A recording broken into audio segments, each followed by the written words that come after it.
What type of stressors are included in this sport? That's a loaded question. The stressors, there are a lot of stressors. I get anxious at the plate all the time. I have to chew gum, eat seeds or something to like get my mind off it. It's just can't control it. You have to push all the stressors aside, especially when you're in a competition setting, because you're supposed to be confident. You're supposed to be, owning everything that you're doing, because that's what a gymnast is. We look good. We make things that are very, very hard look easy. It's just like you got a fastball coming in 90, 95 miles an hour, and you're knowing it could probably kill you, but you got to be okay with that, and you can't think about it.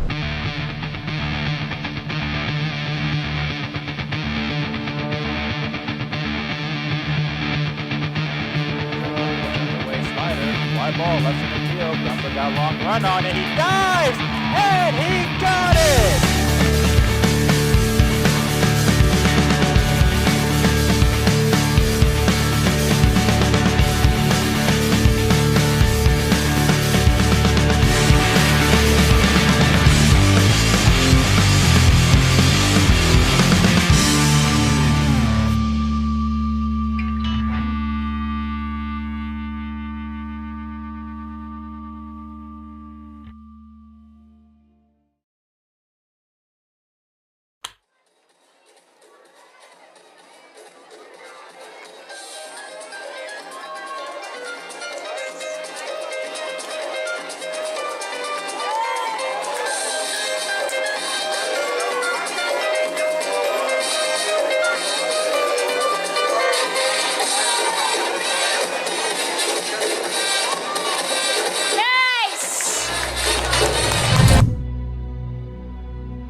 My freshman year, I struggled with depression, and I was out all my freshman year competitively.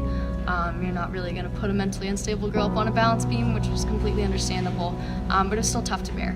And so, overcoming some of those challenges, I learned to compartmentalize things, and I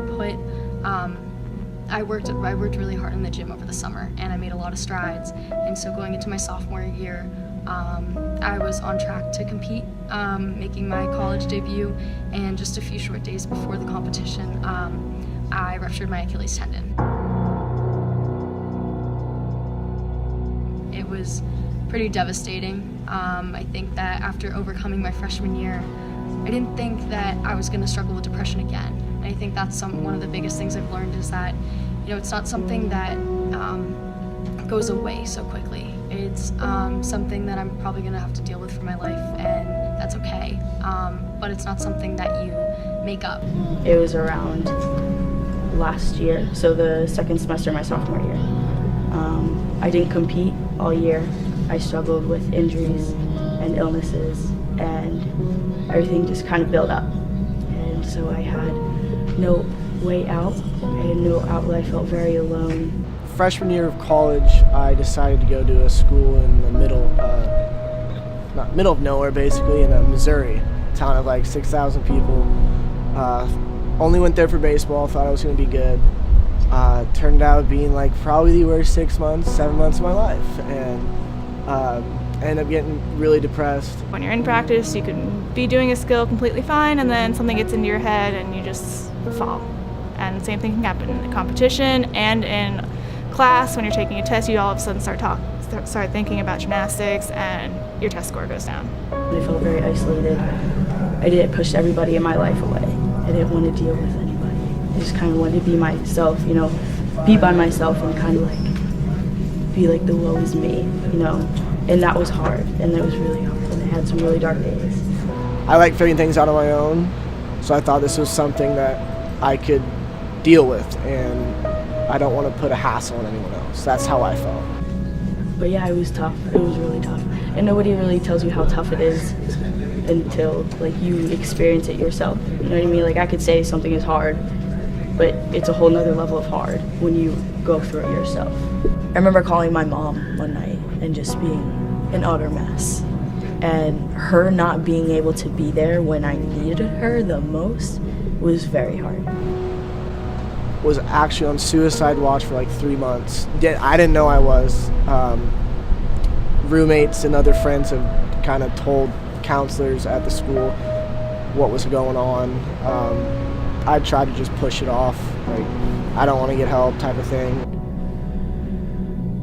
When I was a sophomore in high school, I lost someone really close to me from suicide. So I think from seeing that firsthand and sort of the toll that takes on friends and family surrounding that,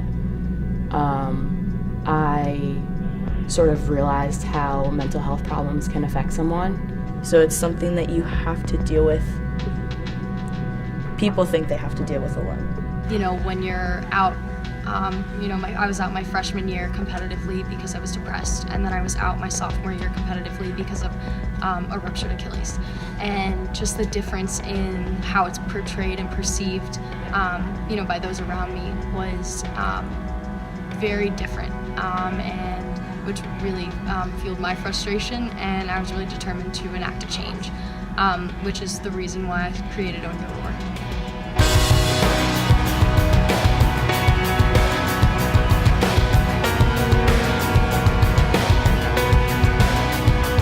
So Olivia and I are best friends. We have been since freshman year. We were roommates, so I was there for her, for everything that she went through. After she, got better, she kind of like me on the hindsight, looking back, hey, I could really reach out to people who are struggling with anxiety, depression, disordered eating, whatever it may be. And she actually came to me with the idea and was like, hey, what if I did this? And I was like, absolutely, you have to do it. I love Allie. I can't say enough about her. I think that Allie's been my rock through everything. She has such an authentic passion, and that girl just has this fire inside of her that when she's passionate about something, she's gonna make big things happen. And to have that energy by my side always is just incredible. She had this idea and she just ran with it and talked to administration, talked to me about it, talked to our team about it, talked to our coaches, and she really pushed for it because she thought it was important. And I think that's very admirable. Olivia Lubarsky found out I was from California, so instantly she made friends with me. Yeah, Colin.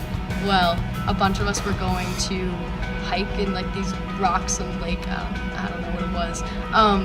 And baseball was going too, and so I met Colin there. She had kind of asked me if I wanted to help her with a Own Your Roar experiment, and I asked her what it was, and when I found out it was about mental health, I was like, I'm in. He has personally identified with, the mission and the vision for Own Your Roar, and he came up to me and just was very explicitly said, I want to help people. What can I do to help? I want to take this to the next level. I feel like you have started something really, really great here, but I think we can, make it bigger. I thought it was a great opportunity to help other people to go through things that I went through and hopefully help them just like someone helped me.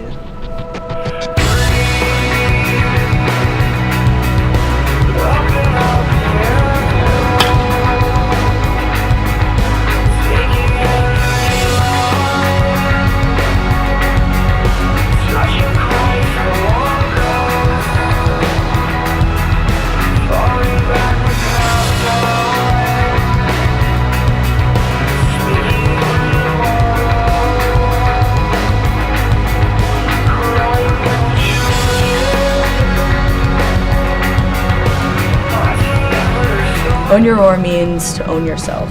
Own every cell of your being. Own your voice. Own your body. Own whatever anthem you have. We all go through things, good or bad. But you have to own it, like Own Your Roar says. Own who you are, own what's happened, be okay with it. If there's something going on, I can just go and talk to somebody, or I can just go and listen to somebody else that has something going on. Knowing that I can help someone else while helping myself is really nice. I think it's a great way to build community I think it's a great way for fellow athletes to meet other athletes and get to know their stories. It's another outlet, it's another source, and you can talk something out with someone else. They could give advice or steer you in the right direction, and it's just helpful in every aspect. I think that this is a great step for Towson to have, and I think that in the next few years it's really going to take off, and even if I'm not here, I definitely want to help live and help be a part of it still.